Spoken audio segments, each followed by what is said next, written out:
Les principaux titres de cette édition: religion, assemblée générale extraordinaire des fédérations et des églises représentatives en Côte d'Ivoire. Actualité internationale au Libéria, les commerçants de Monrovia touchés par la crise Ebola. Le Canada sous le choc après des fusillades dans la capitale Ottawa.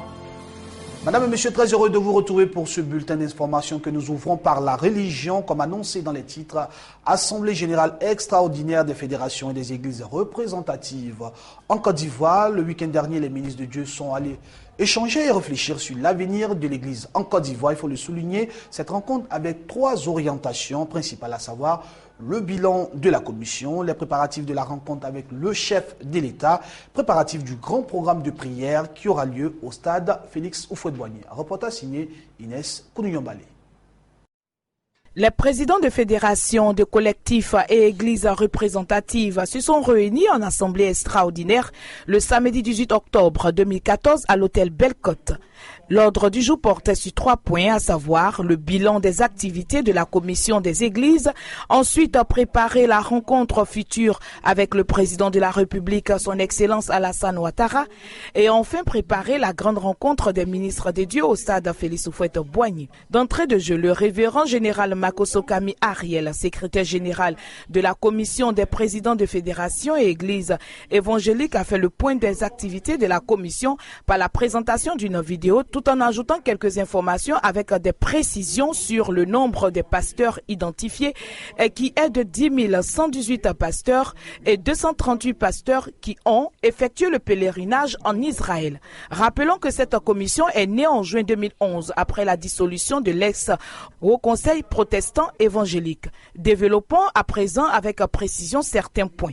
Au chapitre de l'identification des pasteurs, c'est un total de 10 118 pasteurs officiellement identifiés à ce jour, ce qui fait de la commission protestante l'institut évangélique la plus puissante en Afrique francophone. Au chapitre de l'organisation du pèlerinage en Israël, gratuitement offert par l'État de Côte d'Ivoire, c'est un total de 238 pasteurs qui en 3 ans ont pu voyager, dont le président de l'église SEMA, le secrétaire général de l'église USO, 7 pasteurs du CNPC et 18 pasteurs des assemblées des dieux. Au chapitre de la future rencontre avec le président de la République, deuxième point de l'ordre du jour, l'archevêque Kassida Zito, porte-parole national des églises protestantes et évangéliques de Côte d'Ivoire, a souligné que cette rencontre est apolitique. Par conséquent, elle permettra de poser les problèmes concrets auxquels sont confrontés les leaders des églises évangéliques, une communauté forte de plus de 7 millions de fidèles. Au point de la participation des leaders à cette rencontre, des propositions ont été faites par certains pasteurs, dont le révérend Yamé Dominique et l'apôtre Dao Suleiman, sur le respect de la laïcité, le budget du pèlerinage en Israël, la création des ministères des cultes, le statut des guides religieux en Côte d'Ivoire et plus singulièrement des pasteurs, et l'engagement des évangéliques dans le processus de paix et de l'émergence de la Côte d'Ivoire d'ici à 2020. Ce pour le contenu des échanges avec le chef de l'État. Dans cette optique, un comité scientifique composé de 12 pasteurs a été mis en place. Ce, pour la rédaction écrite des propositions présentées au chef de l'État. Ce comité scientifique sera dirigé par le pasteur laïque Bakayoko Moïse, aussi avocat général de la République de Côte d'Ivoire.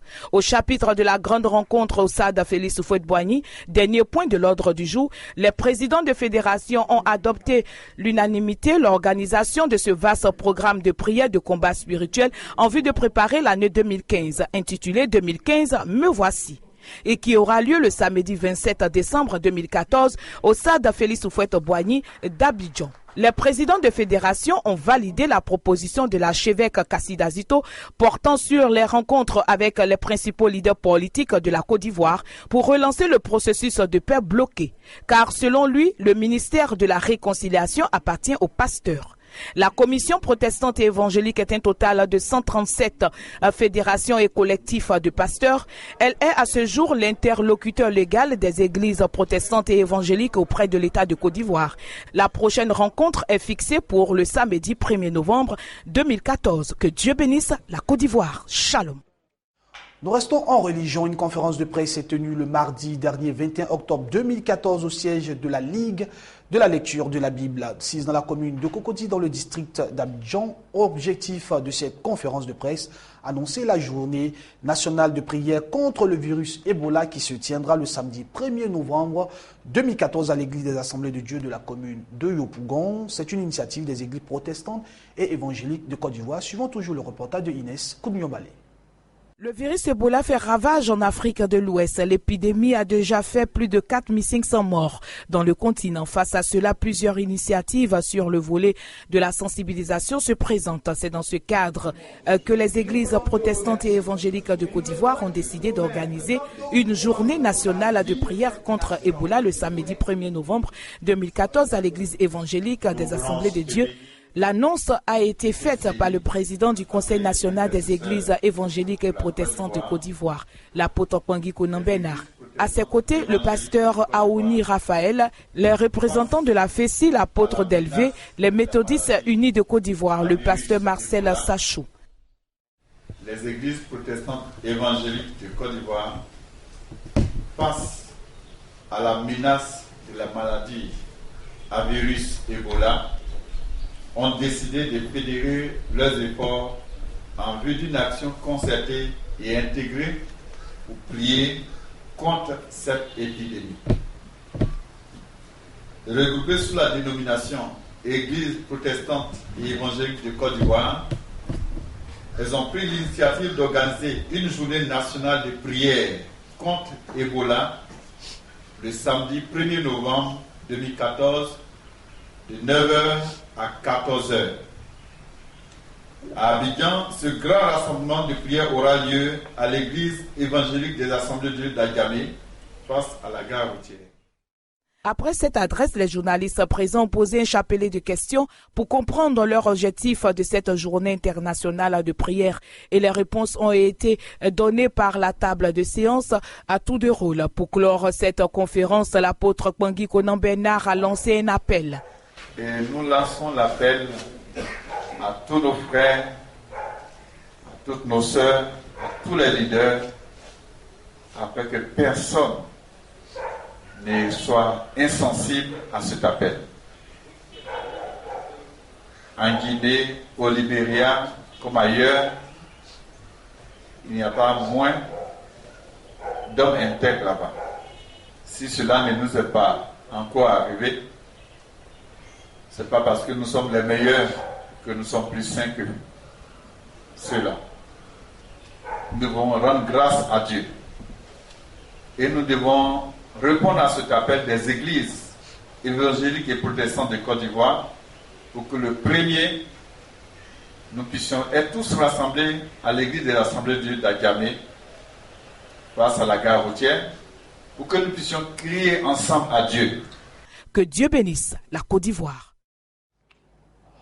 Hongrie pour Christ, une grande campagne d'évangélisation organisée par le Centre d'excellence de Hongrie, en abrégé CMDA, un moment spirituel qui s'est tenu sur 2 jours, les samedis 18 et dimanche 19 octobre 2014 dernier. Le thème exploité de cette édition était « Je sais que mon Rédempteur vivant », tiré de Job chapitre 19 verset 25, a permis aux hommes qui étaient présents, qui ont effectué nombreux le déplacement de vivre l'amour et la puissance de l'Éternel.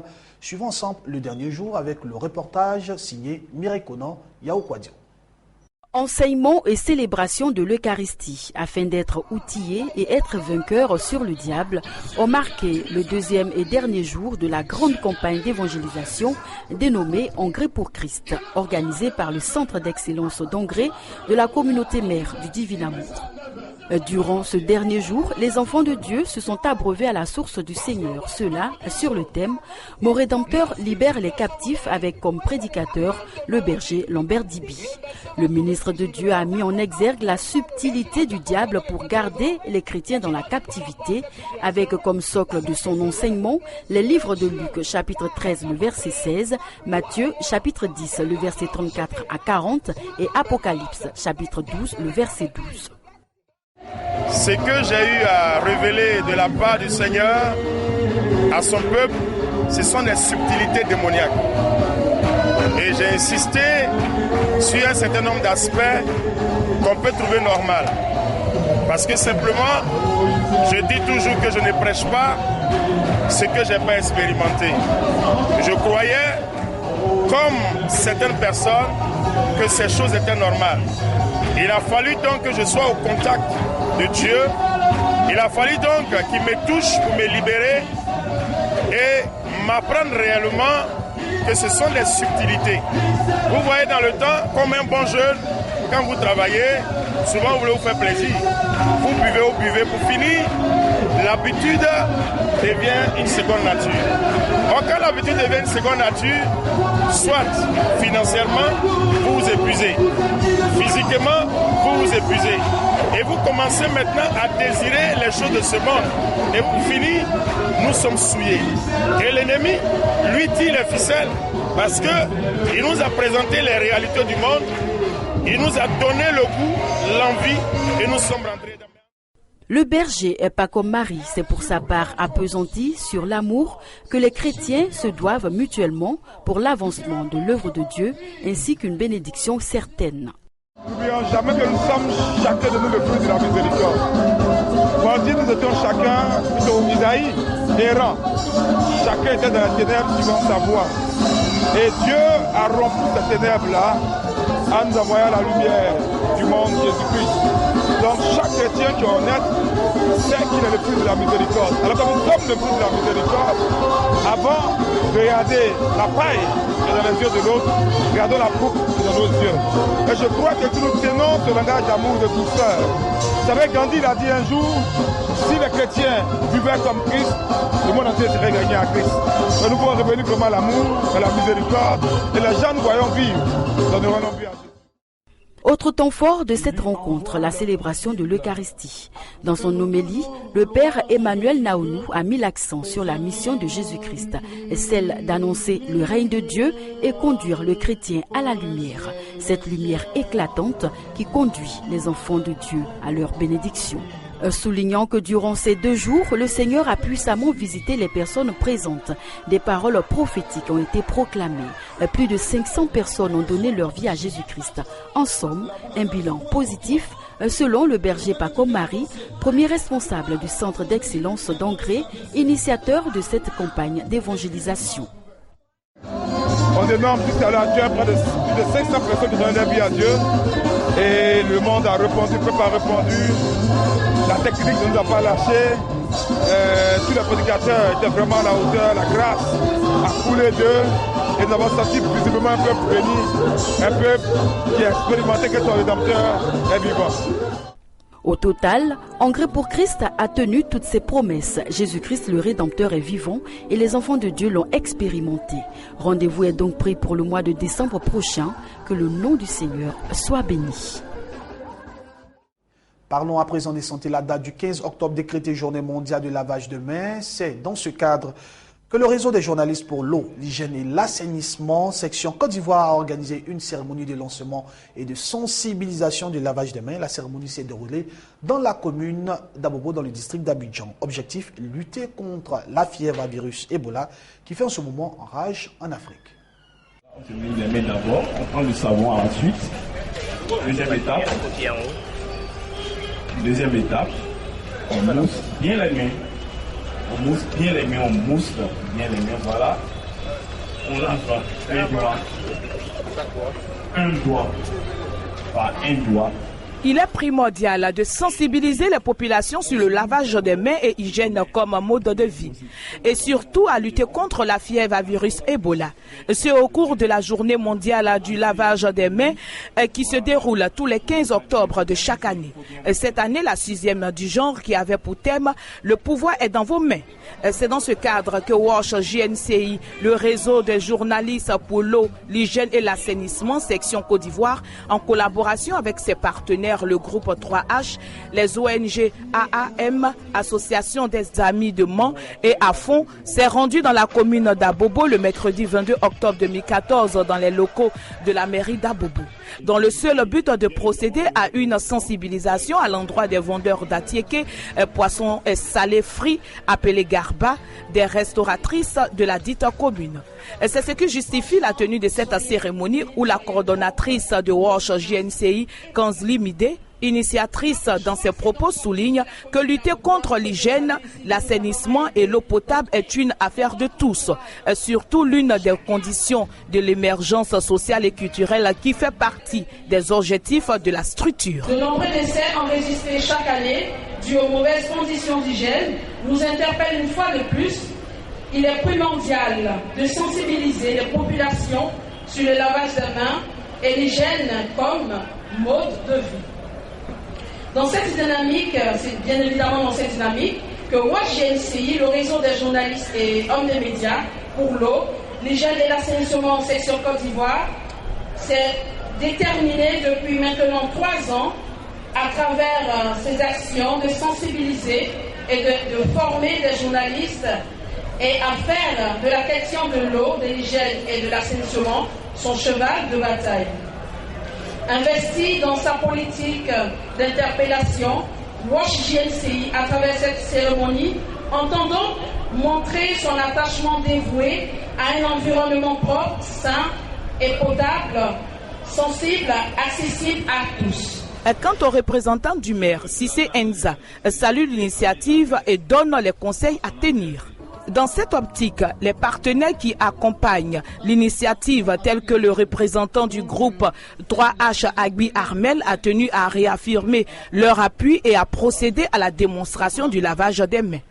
Cet exercice a vu la participation des représentants de la police nationale et que tous nous soyons unis pour lutter contre la fièvre à virus Ebola.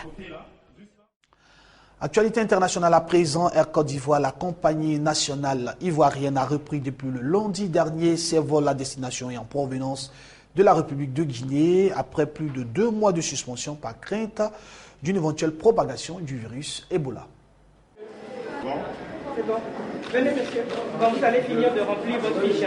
Ça va nous aider. Merci. Nous avions déjà, à bord, avec nos équipes de Air Côte d'Ivoire, pris des dispositions particulières de protection. Si vous montez aujourd'hui, si vous prenez un vol Air Côte d'Ivoire, vous allez voir que tout le personnel est en gants, porte des gants. Dans les cas spécifiques, ils portent des bavettes. Si d'aventure cela s'avère nécessaire en cas d'éventuelle suspicion. Des discussions ont été prises à la fois au départ et à l'arrivée. Pourquoi vous avez fait le circuit avec nous pour l'arrivée, de manière à ce que si quelque chose était détecté à l'arrivée, il soit déjà pris en charge par le SAMU et un endroit spécialement dédié de l'autre côté puisse être disons qu'à mener, des dispositions vont être prises pour le suivi et le traitement ultérieur. Il me semble que c'est un dossier quand même qui est très important, que les pays frères ne se sentent pas abandonnés.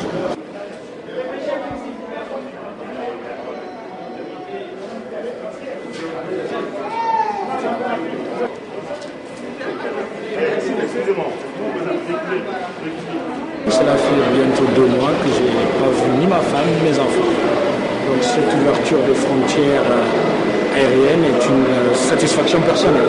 Mais ça nous fait plaisir de revenir chez nous, puisque je suis ivoirien résident en Côte d'Ivoire, parti en vacances pour 3 semaines, mais j'ai fait 3 mois. Voilà, donc je suis content de revenir, de retrouver ma petite famille qui s'inquiétait quelque peu.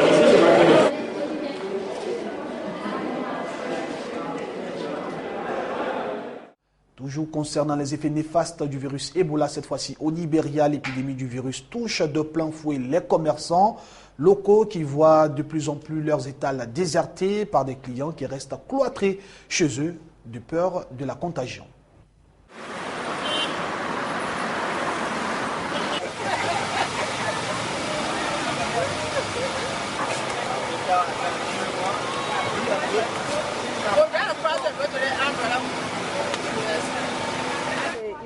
Je crois que la situation par rapport à Ebola se calme peu à peu. Il y a moins de morts qu'avant. Même si avant, il y en avait beaucoup trop. Tout le monde avait peur. Aujourd'hui, il y en a moins. On peut à nouveau se déplacer. Pas aussi librement qu'on voudrait, mais au moins de façon presque normale.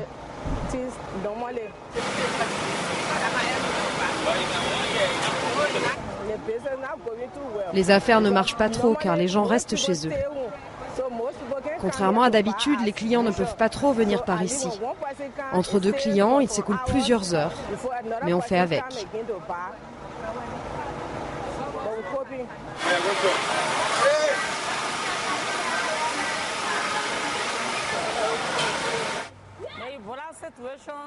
La crise Ebola a fait beaucoup de dégâts dans ce pays. C'est dur pour nous. Les temps sont difficiles. Nous, quand on vient bosser au marché, il ne se passe rien. On ne comprend rien dans ce pays. Imaginez, vous laissez vos enfants à la maison en pensant que vous pourrez les nourrir au retour, mais vous ne gagnez même pas $5. Vous restez ici de 6h du matin à 6h du soir et vous rentrez les mains vides.